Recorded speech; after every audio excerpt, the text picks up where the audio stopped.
Hello everyone, my name is Aidan Finn and welcome to the very first webinar by MicroWarehouse. And today we're going to talk to you about enterprise mobility and security, or enterprise mobility plus security. And that might be a different name than you're used to.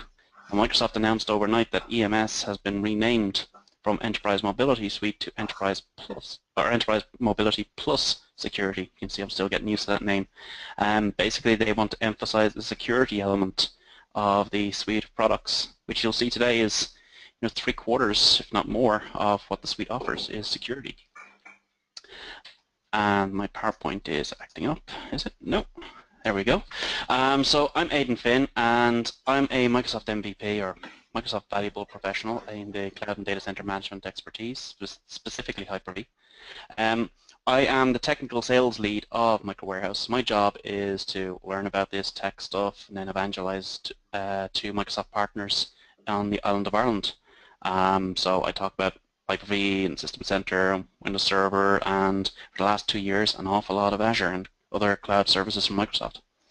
I tweet as @Joe_LOA, and I do a good bit of blogging as well on my own site on aidanfinn.com and for the Petri IT knowledge base on petri.com. Who are MicroWarehouse? Well, first question is, what is MicroWarehouse? So most of you won't know what a distributor is. A distributor in the IT business is a wholesaler. So we sell to the sellers. That's our job. We're that warehouse. We're the channel. So we supply people who supply you. And we deal with Microsoft, and we also deal with a number of hardware vendors. So if you're interested in getting storage spaces hardware in Europe, we can distribute data on storage to resellers throughout Europe, or grid store if you want to do hyper-converged infrastructure. And we also deal with a brand called Skykick. Data on, I believe, is the best storage spaces hardware solution out there. So if you're looking for JBODs to build a scale-out file server, or if you're looking for cluster-in-a-box solutions for hyper-converged or for small medium enterprise, you can get a very nice solution out of even just 2 U's. You can get yourself a lot of processor, a lot of memory, and a lot of disk capacity. Grid Store gives us hyper-converged infrastructure, or HCI, all flash storage, allowing you to get very dense infrastructure with a lot of performance. And then Skykick, well, Skykick are best known for their Office 365 migration solutions, but what they also offer, which is an interesting long-term solution, is backup, because Office 365, ta-da, does not have backup. And Skykick gives you that ability where you can back up your Office 365 infrastructure, your mailboxes, your OneDrive, your SharePoint, into a storage account in Azure. So, here in Ireland we have what we believe is the second most successful Office 365 market in the world. Office 365 is the norm. People deploy Office 365 way before they'll even consider deploying Exchange. And we're seeing a lot of Exchange being ripped out and replaced by Office 365. We're hearing a question repeatedly from Microsoft partners, which is, okay, I've deployed Office 365 to my customers. What do I do next? Well, what did they do when they were doing Office 365? That's the first question. They were working with Active Directory. They didn't realize it necessarily, but that's what they were doing. What they probably did, or they should have done, was synchronize the Azure or the on-premise Active Directory to Azure Active Directory. Azure Active Directory? Why am I using that in Office 365? Well, when you sign into Office 365 or any of the other corporate cloud solutions from Microsoft, you are actually authenticating against Azure Active Directory. That Azure Active Directory is pretty powerful because it's a big asset. It's an enabler for a lot of interesting things. To simplify user activity and to secure business. So, mobility is the new normal, apparently. We've heard of lots of buzz phrases out there in the last few years, like bring your own desktop and all that sort of thing. BYOD, from what I can see, is mainly an American phenomenon. I hate that word. But what we're hearing from the likes of IDC is that mainly we see BYOD happening in America or with American corporations. It's not been such a big thing here in Europe. But whether you're doing BYOD officially, unofficially, or it doesn't happen at all, there are a few things we cannot argue with. First is mobility is the norm. People are mobile. They're using mobile devices. And we can see that because 65% of email opens occur on a mobile phone first. So that mobile phone, whether it's owned by a company or the employee, now has business data on it, sensitive business data. And people are using mobile devices for personal stuff and for work stuff. Doesn't matter if the device is company owned or personal owned, they are mixing stuff on there. And that becomes a business risk because we've possibly got people copying and pasting from their Outlook into their Apple email and then sending off stuff to their new employer. And we know that people are using personal devices for work purposes. I do it. My colleague John, who's sitting silently in the background here, he does it. Most of us are doing it. I see it when I'm presenting at events. People are using personal devices to take notes or to do whatever. It's the norm. And we're seeing changes in how people are consuming applications. SaaS applications are becoming the norm. 5 years ago, you never would have thought that your corporate email was something that resides in the cloud. In fact, you probably didn't even consider the cloud as being anything important at all. It was one of these buzz phrases. And now it's the norm here in Ireland. The cloud for email is the norm. And we're seeing more and more things move that way. Accounting systems, CRM systems, all moving to the cloud. And lots of point solutions are eventually going to move up there.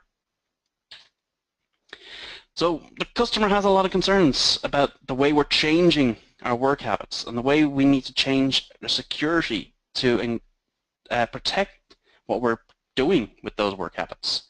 So we've got lots of different devices out there, and typically lots of different types of devices which require different management solutions. That becomes duplication or triplication of effort. We've got applications that need to be deployed not just to corporate PCs but also to mobile phones and tablets. Again, do we need multiple solutions to manage those? We're using SaaS applications, which means we've got multiple usernames and passwords. And a lot of those usernames and passwords are outside of corporate control, which means we're not able to apply proper security to those. We may want to support BYOD or even personal usage of devices, but how can we do that and still enforce our security rules? We need to be able to secure our data no matter where it goes. Snowden a few years ago in the NSA, he made a lot of noise by leaking data. And the reality is, if the NSA had applied security solutions that were available to them, he wouldn't have been able to leak that data. And there are ways and means to stop that stuff happening. So if we start looking at what enterprise mobility management is, it basically is divided up into 4 different things. We've mobile device management, application management, content management, and identity management. The EMS suite has 4 different products in it right now, and that will be changing, and we'll talk a little bit about that later. The first of these is Intune, which is probably the second oldest of these solutions. And Intune is a device and application management solution. So it allows us to manage multiple different types of devices, do things like distribute applications, enforce policies, and so on. We have Azure Active Directory Premium, which is the premium SKU of the free Active Directory plan. So we have free Active Directory, then basic Active Directory, and then premium Active Directory. This allows us to do things like single sign-on, self-service password reset, self-service group management, right back to on-premise Active Directory, multi-factor authentication, and stuff like that. We have Azure Rights Management Services, or RMS. This is actually, if we go back as an on-premise solution, this is the oldest of the suite, because RMS has been around since maybe 2004. And that allows us to encrypt and secure access to documents and emails no matter where they go. I like to call it the Edward Snowden killer, because if the NSA had used this solution, Snowden could have leaked those documents to the Guardian, but the Guardian wouldn't have been able to read them. And finally, we have Advanced Threat Analytics, one of those Israeli companies that Microsoft has been snapping up over the last couple of years, led to this product in the Microsoft portfolio. ATA monitors user behavior and looks for illegal intruders. It also does things like scanning the darknet, looking for identity in your domain being sold or auctioned off. And the entire suite is Enterprise Mobility plus Security. Formerly it was known as Enterprise Mobility Suite, but Microsoft really want to emphasize the security element because, as you've heard, a lot of this is security, not just mobility. And my PowerPoint has just gone wonky. So let me just, I've had a little problem in the last half hour with this slide deck. So let's just open that up again. we go. It's always good fun when stuff dies live in front of everybody. Right, so let's dive in and talk about Intune a little bit. So very often devices have been managed by two different types of solutions. We have the on-premise device, the PC, the tower sitting on everyone's desk, been managed by something like System-Center Configuration Manager or another third-party product. And that's run by one set of people. And then we had mobile devices, phones, tablets, all that sort of thing, managed by some sort of dedicated MDM solution looked after by another team. Well, that's a lot of wasted effort. What Intune offers us is the ability to encompass the entire solution in one. So we just say, hey, we have devices. We don't have different classes of devices. We just have devices. So if you're a big enough organization to justify having SCCM, you can still manage those devices using SCCM. But you can integrate Intune into SCCM so it becomes a single glass of management for all of your devices. If you're a small medium enterprise or an SME, you just deploy Intune and you manage all of your devices using Intune. And that's what we've done in MicroWarehouse. So Intune manages everything. So it's managing our devices, it's managing policy, it's managing our antivirus, and it's managing our apps and our data. So we're able to distribute apps to our PCs from a single web console. So lots of things we get. So we get that consistent experience across all the devices. So whether it's Windows PCs, whether it's a Mac OS, whether it's iOS, whether it's Android, we're able to manage all of those devices from a single web console. We can audit hardware, we can audit software, we can distribute software onto mobile devices and onto PCs.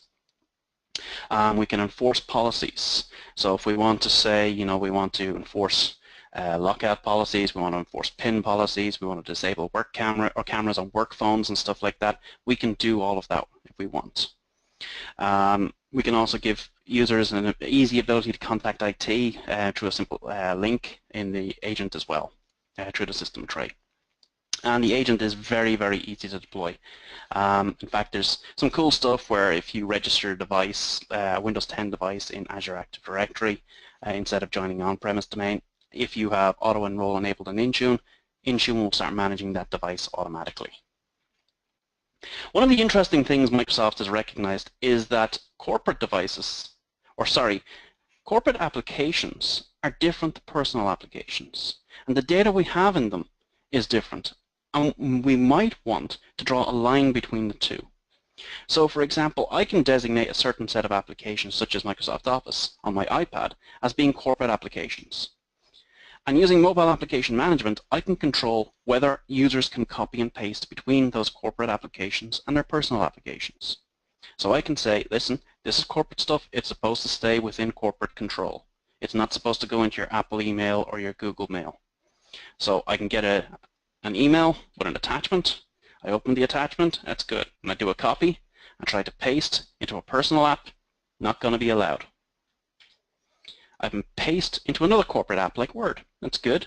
I try to save into Dropbox or something, no, not going to be allowed. Then I go to save in my OneDrive for Business, that's allowed, that's good.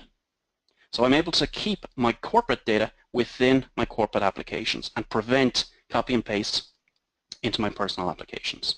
Now there's two levels we can implement with this enforcement. We can completely ban it or we can allow it with a warning, but everything's audited so we can see exactly what's happened. Another risk with personal devices is remote wipe. And we all know of remote wipe. It's something we've had for a long time through Exchange and Office 365. Imagine a scenario where an employee uses their personal phone for work stuff and they leave the company on their bad terms. And the management says, you know what, they've got stuff in their email, we don't want them accessing it, please wipe their phone. And you go and wipe their phone. And you've also wiped all of their family photos on their phone. Well, at that point, the ex-employer is now liable for the loss of that ex-employee. And they're going to get sued and they're going to be in a lot of trouble. Selective wipe is better because what this allows us to do is to wipe those corporate devices that have the corporate data on them. And we can leave all the personal stuff alone. Because we've used mobile application management, they haven't been able to copy and paste or save into personal applications. So everything's contained within the corporate applications. So we're able to retain control and we're able to selectively wipe the stuff that has the sensitive data in it.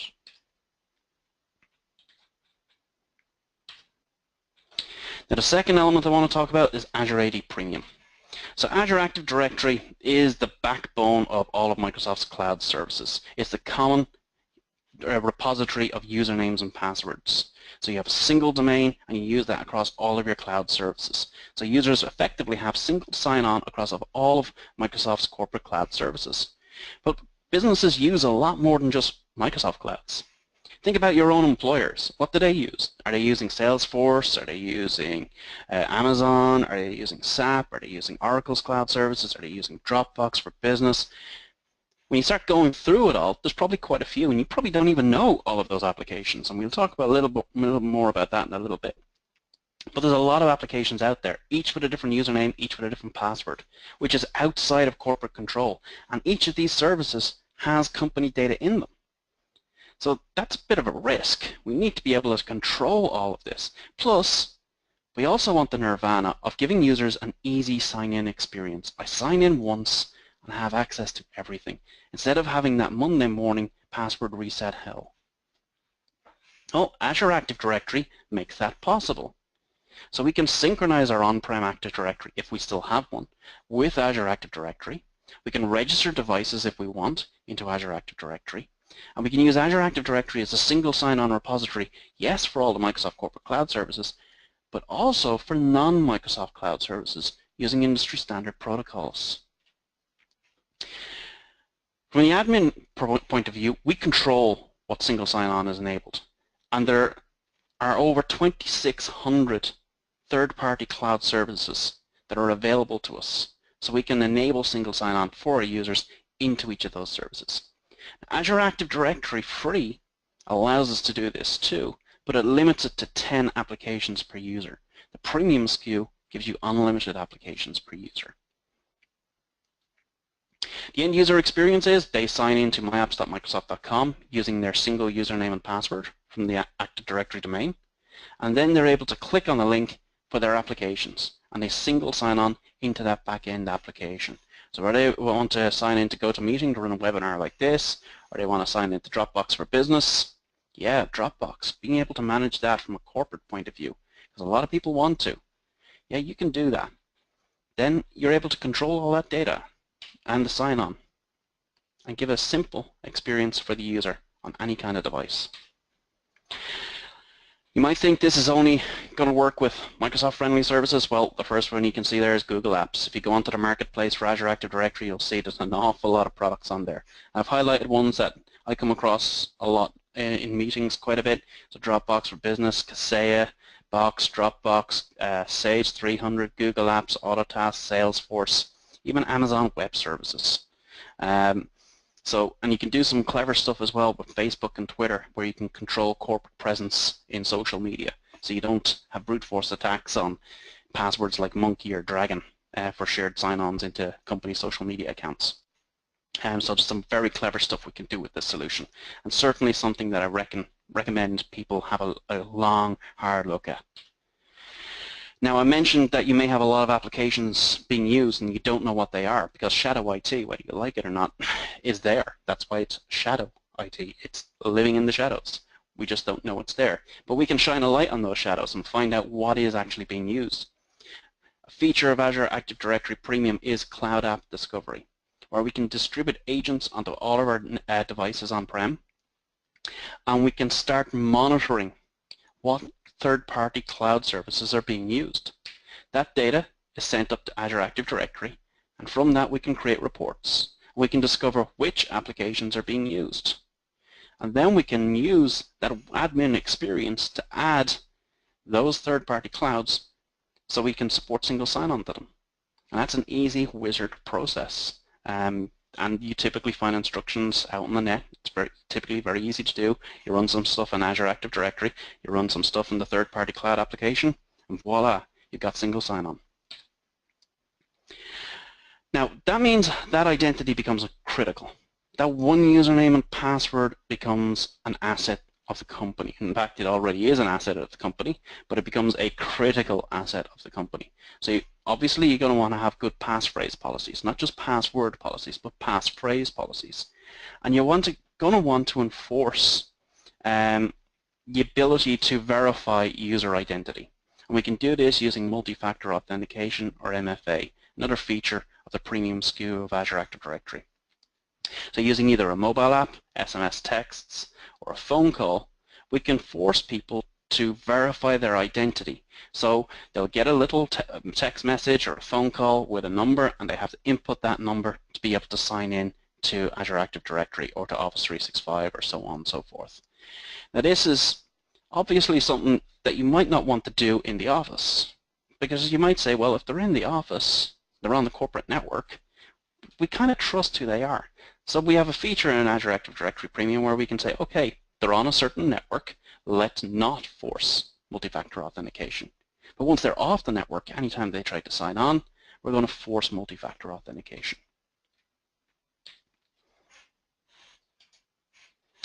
And my PowerPoint has just gone wonky again. I need to rebuild this PC by the looks of it.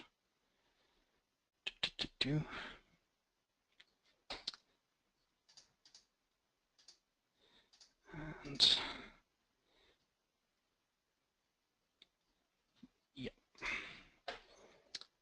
So other features in there. So we get self-service password resets. So again, we can allow people using MFA to change their own passwords. We get self-service group management.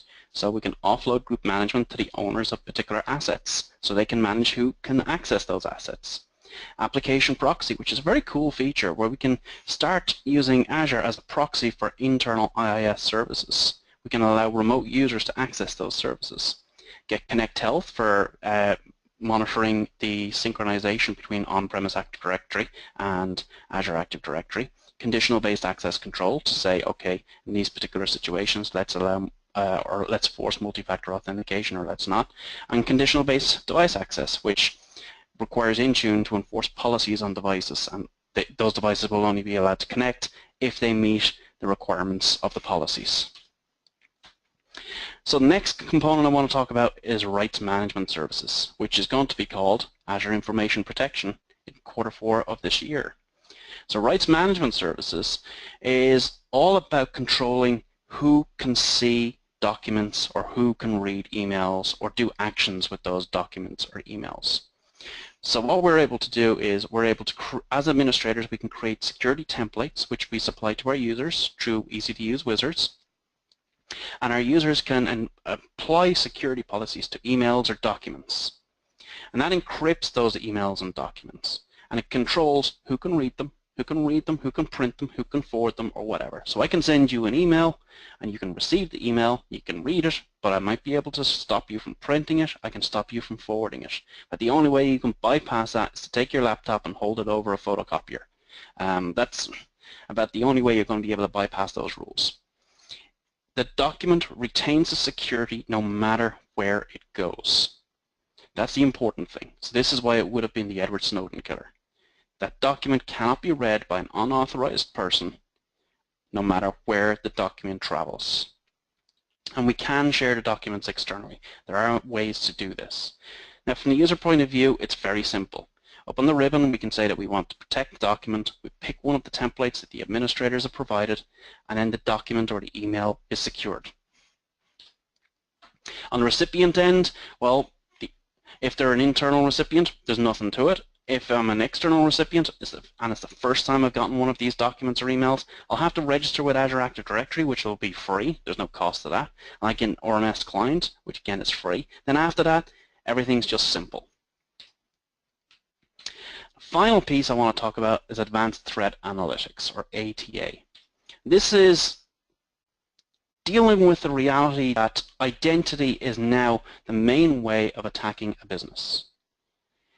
Identity, if I have your username and password, I get access to everything you have access to. And because we're in this mobile world, this cloud world, whether you've got VPN, remote desktop services, gateways, Office 365 or whatever, once I've got your username and password, I have access to everything you have access to. If you've got single sign-on, I have access to a lot of different things that you have access to, not just those Microsoft Cloud services or on-prem services. And the reality is, the way attackers are hitting us has evolved. Yeah, they're using identity now, and they're getting onto our networks and they're sneaking around longer than ever. we're seeing the damage being caused by these companies go up and up and up. And when I say companies, these hackers, they're not just teenagers sitting in the basement of their parents in South Korea. These are businesses. They're mafia. They're corporates, basically, who specialize in breaching companies, encrypting documents, or stealing data. And they do a lot of damage. All the numbers here you see are in the SME sector in the UK. Not that different to what we have in Ireland or anywhere else in the world, to be quite honest. Advanced threat analytics is a relatively new solution and still one that's not that well known. And basically the way I like to describe ATA is it does something very similar to what the credit card companies do to monitor your credit card. ATA uses agents that run on your domain controllers to monitor how your identity is being used. And it looks for things that are abnormal. People signing in from different locations that wouldn't have been possible. So I sign in from Dublin, and then 2 hours later I sign in from Singapore. Well, the system knows I never could have actually done that. That's a warning right there. Or I'm seeing brute force attacks on a particular password or a username. Or some other stuff that it does that's interesting is looking on the darknet for auctions of identity from the domain. So if it finds something from my domain being sold on the darknet, I get an alert to say, hey, that's a problem. I need to go and reset that user's password and give them a slap on the back of the head and teach them about not reading phishing emails anymore and just delete those things. So we can detect threats, so it's behavioral analytics. Because it's a cloud service, it means it's continuously able to learn, and it's based on Azure machine learning as well. And we're able to reduce the amount of time to detect attacks, or even prevent the attack in the first place, and also enforce policy properly. So we're able to protect that single asset that really, really is of great value, which is identity. So there's a lot of stuff there on ATA. I'll skip all the salesy type stuff. Let's talk about licensing, because everybody loves a good discussion about licensing. EMS, or Enterprise Mobility Plus Security, is available in a number of channels. So you can buy it direct from Microsoft, which is what's known in the licensing world as MOSP. You can buy it through open licensing, enterprise agreement licensing, and through a relatively new channel called CSP. And I'll end the licensing talk right there, which I'm sure you're all happy to hear about. Now we've changes coming in Q4 of this year. Microsoft announced this overnight. So EMS is going to be renamed to Enterprise Mobility Plus Security, and there are going to be 2 SKUs of EMS. Yay! So we're going to have EMS E3 and EMS E5. The current version of EMS will be called E3. And a new version of EMS, a super version of EMS called E5, will be launched in Q4. So what are the changes? So EMS is going to be renamed to Enterprise Mobility Plus Security. Azure Rights Management Services is being renamed to Azure Information Protection. The EMS SKU as it is being called E3. A new E5 SKU is being released. Azure Active Directory Premium will be getting a new SKU. So the existing one will be called P1, and a new AD Premium called P2 will be adding features called Identity Protection and Privileged Identity Management. Azure Information Protection will be getting a new SKU as well. So the existing version of Azure Rights Management Services will be called Azure Information Protection P1. And the P2 one will be giving us automatic classification of documents and emails based on content. So it will suggest to the user, hey, I've seen a credit card number in here, or I've seen a social security number in here. You should classify this document or this email with this following classification. And the user can override that if they want. And that's another addition from a recent Microsoft acquisition in Israel. They bought a lot of security companies from Israel in the last few years. Cloud App Security, another Israeli security company, is being added as an extra feature. So there will be a 5th product in the EMS E5 SKU, which is Cloud App Security, which allows us to manage identity and usage of third-party cloud services. So it's kind of an extra way of protecting identity in addition to the way ATA does at the moment. So final words.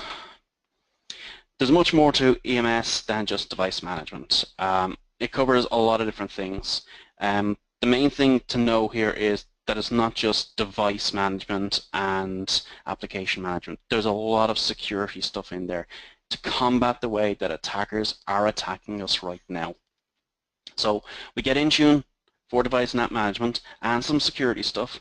We're also getting AD Premium for identity management, single sign-on, self-service password resets, and some auditing stuff as well. We get rights management services, so we can secure our documents and our emails no matter where they go. And we get ATA to protect that asset that attackers are using and targeting, which is the username and the password. And from what I can see, Microsoft is the only company that offers us a comprehensive solution like this. And it's an integrated solution because the common glue behind the entire thing is Azure Active Directory. And the price is pretty attractive, especially when you start comparing it to third-party point solutions where you're just going to have to build up one point solution after another. With this, you're getting a suite, which is basically if you're going to buy two components of EMS separately, you would have been better off just buying EMS in the first place.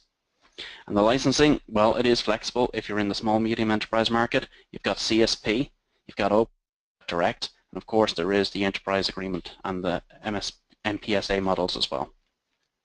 And if you are in the business of deploying Office 365 and you've already completed your Office 365 deployments and migrations, this is the next logical step. You've already gotten your users, your customers' identities into Azure Active Directory. This is the next logical step. Purchase the license for the customer, go into the Office 365 portal, assign those licenses, and start managing their devices, their identity, and start managing their document security and their identity security. And that is the end of the presentation.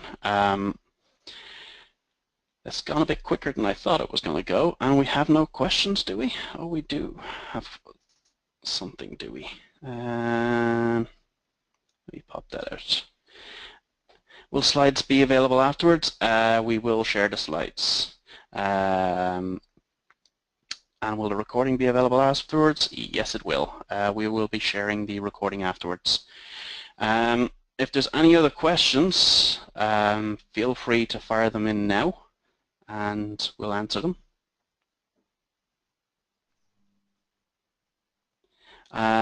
List of materials. So there's an Irish MVP by the name of Jerry Hampson, who I believe has just published a book or is about to publish a book on EMS. There is also, off the top of my head I can't remember the new URL, Microsoft have launched a new alternative to TechNet, and the first suite of products to appear in it is EMS. So if you are looking for learning materials on EMS, that is the site to look at. How would I pitch this? So if I'm talking to a small medium enterprise, I start asking them about what their fears are. It's always a good way to approach a sale, is what's your fears. And people are worried about security. They're worried about documentation security.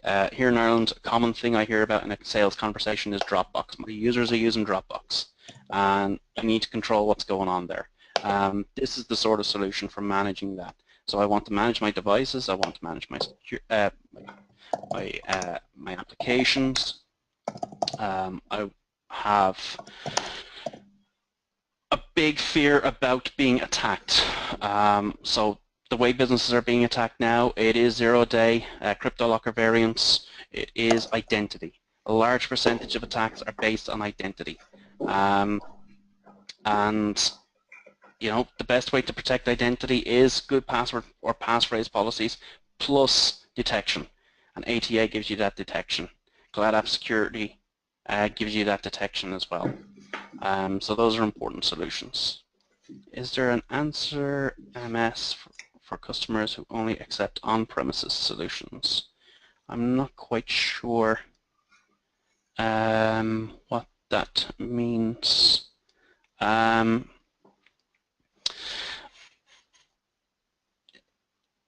If your customers are only willing to do on-premises solutions, well, what I would say to them is there's certain, if you want to do on-premises solutions only, Microsoft are going to continue to support that.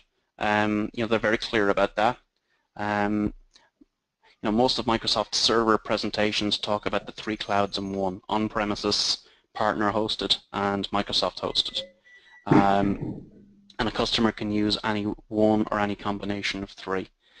But the way I've pitched it, and I pitched this internally, we ran our own Exchange server up until very recently. And I said, you know what, that thing is a pain in our backsides. It requires a lot of work, it requires a lot of care, and in the end, though we just want a service. And we migrated to Office 365, and it's been pain-free since. So I would say if you want to stay on-prem, you can, but moving to the cloud model does switch everything to being utility-based. So it means the painful stuff that you should take for granted, you can take for granted. And as a service provider, or as whether you're internal or external, you're able to move to providing more value. Rather than focusing on firefighting, you're able to focus on stuff that the business or the customer actually values. Is the non-profit EMS SKU the same as the corporate? Wrong person to ask, Sean. If you're a MicroWarehouse customer, give one of our account managers a call, and we'll be able to answer that question. Bunch of features like app proxy. Can you go further into that? So app proxy, application proxy allows you to basically set up a proxy through the cloud to your on-premises IaaS services. So you can have simple single sign-on onto those applications. And it's a very nice feature. It's not one I hear about being used very often, but those customers of ours who are Microsoft partners who do roll it out love it. They see it as a very nice solution for simplifying user access to on-premises applications. So, no more questions.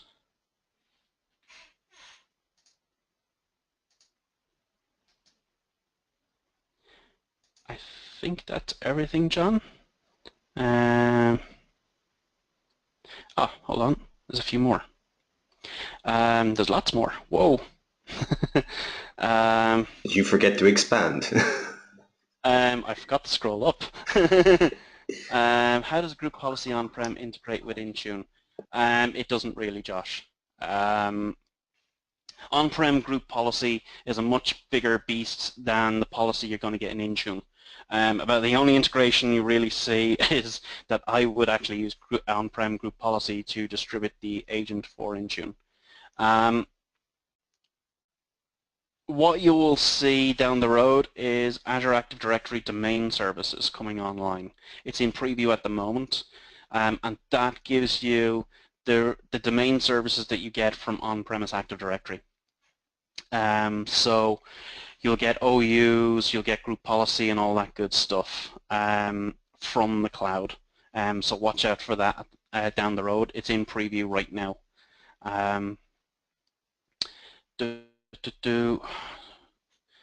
And here we have a tip here from Merlin. Another resource on EMS, Microsoft Enterprise Mobility Suite Planning and Implementation by Kent Agerland and Peter Dolmans. I've heard those names before. Does Intune license grant us access to System Center 2016, or is that an individual on-prem license? That is an individual on-prem license. So Intune does not give you rights to System Center. Are we planning on doing more webinars? Yes, Colin, we are. In fact, John, you might be able to correct me. It is the 21st? July, 2 weeks' time on the Thursday. It'll be the same time, 2 p.m. So 2 p.m. on the 21st of July, we're going to do another webinar focusing on the new cloud security solutions from Microsoft, most of which we haven't even talked about in this presentation.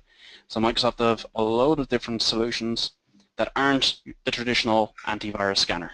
because, to be quite honest, the days of the traditional antivirus scanner are winding up, and they're just not working anymore. And we need new ways to protect our businesses and our data, and, as I've been stressing today, our identity.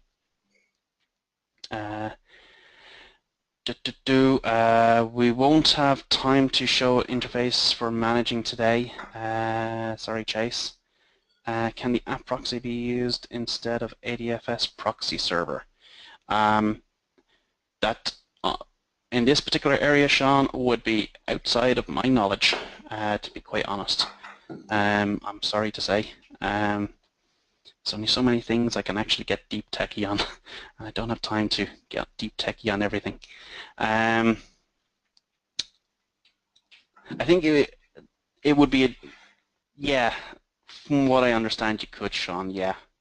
And though someone else can always chime in to correct me on that. I think so. And that's the last of the questions. Okay, I think we'll wrap it up.